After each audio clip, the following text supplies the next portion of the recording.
దొంగతనం చేసిన పూలతో పూజిస్తే పుణ్యం వస్తుందా? రోజూ ఉదయమే చాలామంది పూజ కోసమని ప్రక్కవాళ్ల దొడ్లో పూలు కోసేస్తూ కనపడుతుంటారు. కొంతమంది అయితే వాకింగ్కి అని వెళ్తూ దారిలో కనపడ్డ మొక్కల పువ్వులన్నీ కోసేస్తుంటారు. ఒకవేళ ఆ ఇంటివాళ్లు వద్దన్నా ఇవన్నీ రోజూ మనకి కనపడే దృశ్యాలే.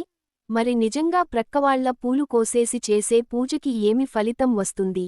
దీని గురించి శాస్త్రాలు ఏమంటున్నాయి? నిజానికి ఆ మొక్కల యజమానికి కూడా మొత్తం పూలు కోసేసే అధికారం లేదు.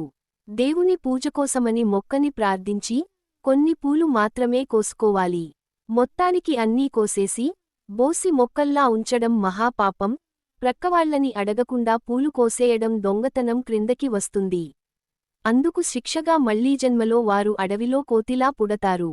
కోసినప్పుడల్లా అడిగి కోస్తుండాలి. ఒకవేళ వాళ్లు ఒప్పుకుంటే అప్పుడు కూడా మొక్కల యజమానికి పూజలో సగం పుణ్యం వెళ్ళిపోతుంది. ఈ విషయాలు సాక్షాత్ శ్రీ మహావిష్ణువు స్వయంగా తన మాటలుగా గరుడపురాణంలో గరుడునికి చెప్పారు. ఈ శ్లోకం చూడండి. శ్లోకం: తాంబూల ఫల పుష్పాది హర్తాస్యాత్ వానరో వనే ఉపానతృణ కార్పాసహర్తాస్స నమేష యోనిషు. గరుడపురాణం పంచమాధ్యాయం 14 శ్లోకం. తాత్పర్యం: తాంబూలము, ఫలములు, పుష్పములు మొదలగు వానిని అపహరించినవాడు.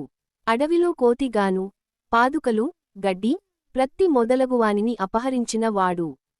మేకగాను పుట్టుచుందురు.